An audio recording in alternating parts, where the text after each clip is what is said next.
a glass of States grapes. It's hard enough being the world's 7th and 8th best poker commentators. You expect us to stomp grapes in our spare time? Hey, it was good enough for Francis Ford Coppola. You guys can outsource that. It's all good. Come on. We are down to 99 as we approach the end of the level and see Chan and Danchev go to a King 10-4 flop. Top pair for Chan.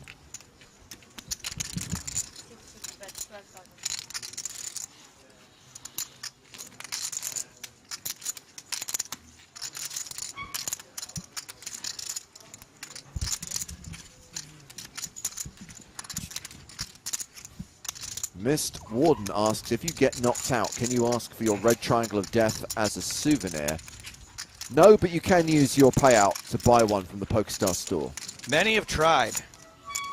All right, the most notable thing that's happened so far has come from PCA champ Dimitar Danchev in the big blind there. He won the PCA in 2013. And back then, people were really aggressive, so maybe all this non-believing was really effective back then. Yeah, maybe. But it looks like he really just doesn't believe, because this is not a good flop for ace deuce off, right? I mean, there's not a lot going on. We have two very weak, very easy to see back doors when they come in. It's kind of a problem. Like, I don't love it that we're calling here. He doesn't seem to be believing at least Colm Chan here. I mean, it may not mean that he is generally a non-believer. It's unclear. But maybe these guys have a little dynamic. Maybe he's seen Chan play a lot in this last few hours, and he's got opinions about him.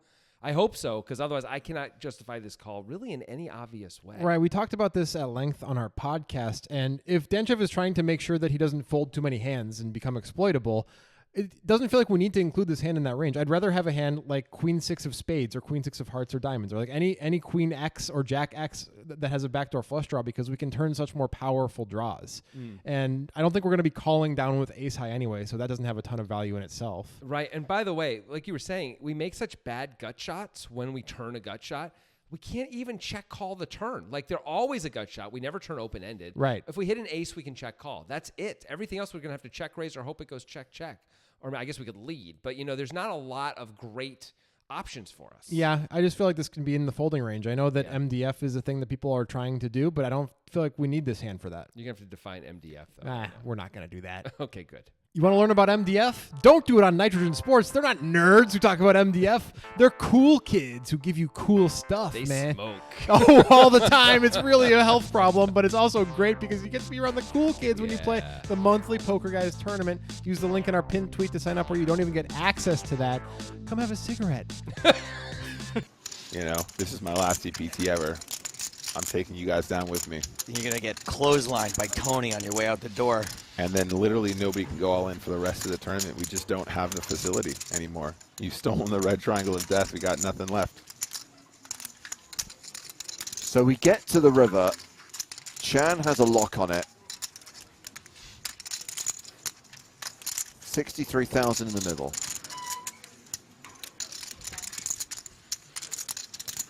Is there any more value? Well, Danchev decides to bet the river with just ace high. Pot was 63,000. Yeah. He makes it how much?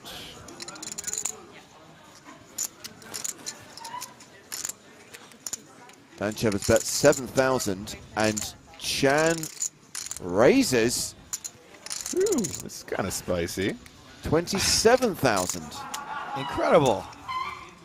Incredible. I mean, Chan's got it right here. He knows he's got the best hand. Interesting size, though, right? If you're like, okay, he's got a jack, he's trying to value bet, he's got a 10, he's trying to put in a sneaky value bet, something like that. Maybe just like a little bit over a click, but, you know, who knows? I think ace deuce obviously is going to be a fold, but I wonder if jack 10 would call a size like that. Oh, he's using some time bank. What a spot to use some time bank. It is a weird hand to raise with. I would agree. I think a lot of players would just play it safe and just go ahead and get to showdown when you know you got the best of it. But you know, he's got to read based on the action. You know, based on the way this hand was played, he's like, yeah, I think I got him narrowed down here.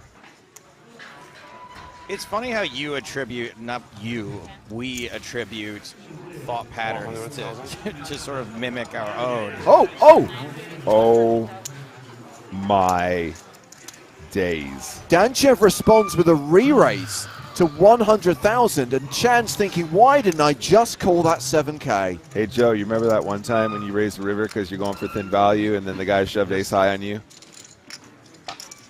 I don't want to be rude, but okay, at this point, I agree it was thin value. But I mean, this is exactly why a lot of players will just default to a call here. You don't want to get played on, but I mean, No. oh, wow. What a spot. 0. Okay, time bank reset. Did you notice there how quickly Bernie was in getting that 30 seconds back up? just put a delicious fly on the button. I mean, he was confident enough to raise. Is he confident enough to call? He obviously didn't put him on a very strong hand going to the river. Otherwise, he wouldn't have gone for the thin value. This would be a sensational hero call. What hands can raise this amount on the river for value? I mean, ace queen is not in this range.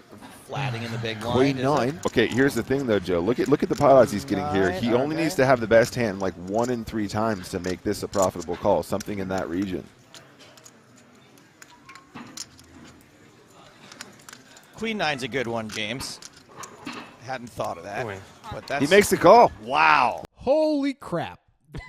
I mean, what the hell just happened on the river there? Absolute madness. Yes.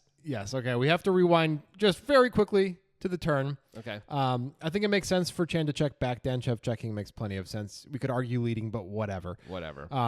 It's a weak king. A lot of 10s might fold if we bet again. It doesn't seem like there's a ton of value. This is a 2-street hand, as Jonathan would say. Absolutely. I would say that. It seems fine. We also set up a nice, easy bluff catch. Being in position makes this an easier check, too. All right, so the river is a relatively coordinated jack of clubs. This affects a lot of the ranges here.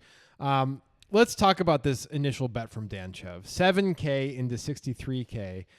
It's hard to discern exactly what he's doing. And now that we're here and we know what he ended up doing, maybe this was his plan all along. He wanted to get a raise so he could do a really powerful re-raise and get a fold that way. Possibly. Another option that maybe he's trying to achieve is to kind of not get bluffed.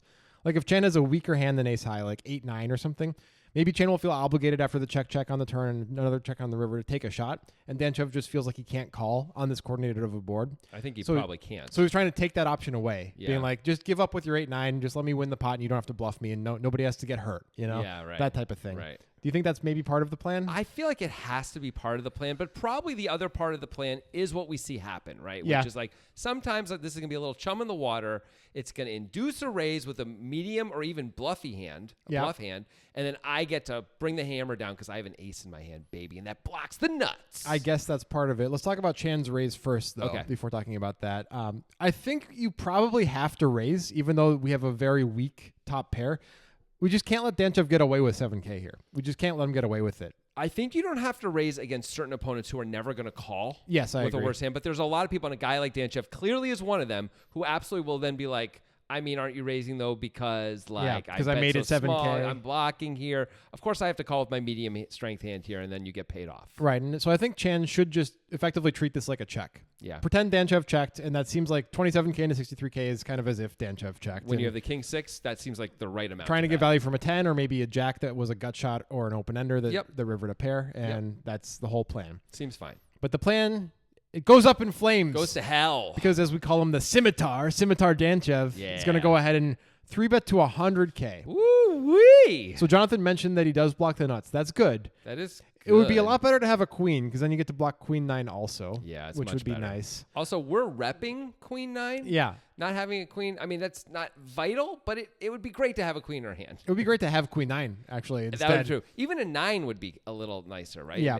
Because that means he has less chance to be blocking those things himself. Right, of Our course. opponent, I mean, Chan. Yeah, because we teased out on our podcast that we think Danchev's only real value is queen 9 because we Yeah. think ace queen is, if not 100%, near 100% 3-bet preflop in these positions.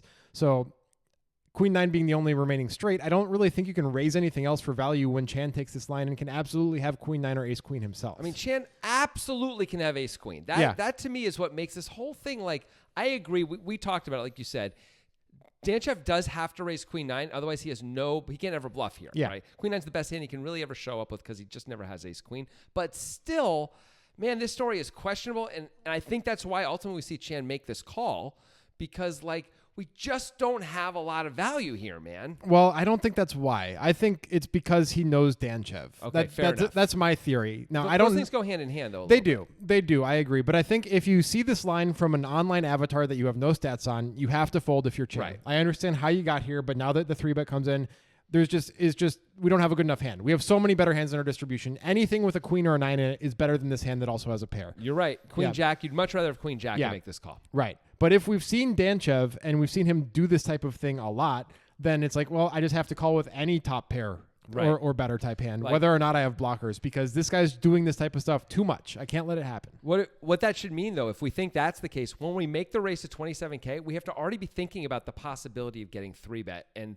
trying to come up with the beginnings of a plan for what we want to do. Yeah. Now, maybe that's true. I mean, Chan does ultimately make the right choice here. You know, he calls, I think correctly, too. If we're right about Danchev. Right, which I think we are based on what we've seen him do just in this hand. Yes. That alone makes it feel like probably he's got a lot of moves. Right. And, hey, Chan's right this time, so good for him. Good for him. Danny Sprung, what do you have to say about this incredible hand? That was weird. Yeah, I thought for a second that maybe Danny Sprung's consciousness would be teleported to your body, and then you could give the solver perspective. But it looks like I'm still stuck with Jonathan Levy. Oh, really? I'm definitely not Danny Sprung. Danny Sprung's conscience didn't say that was weird. Danny How Sprung do you know? would never talk to me like this. Never. Not with this tone, anyway. I'll give you that. Let's talk about never. Let's talk about Dimitar Danchev and the actions he takes in this hand.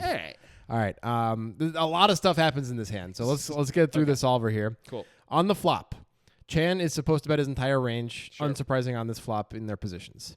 Danchev is also unsurprisingly supposed to fold. Yeah. It's just a bad ace high. It's an error of 1/6 of a big blind to call, which is a kind of a big error in this size pot.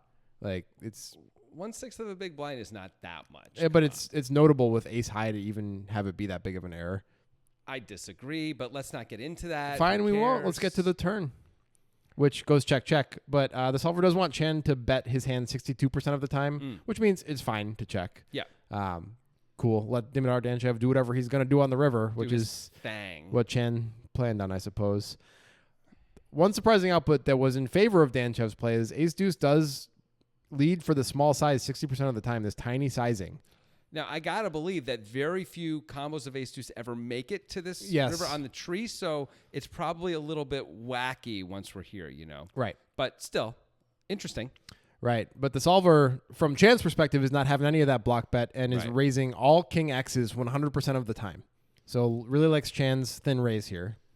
And this is a really surprising output. Oh, wait, I mean the opposite. Danchev is supposed to just fold. What? Yeah. So it's interesting. So the solver's cool with Danchev leading here, which does make sense. It's not even really a lead. It's just betting, right? Right. Because it would check. That makes perfect sense.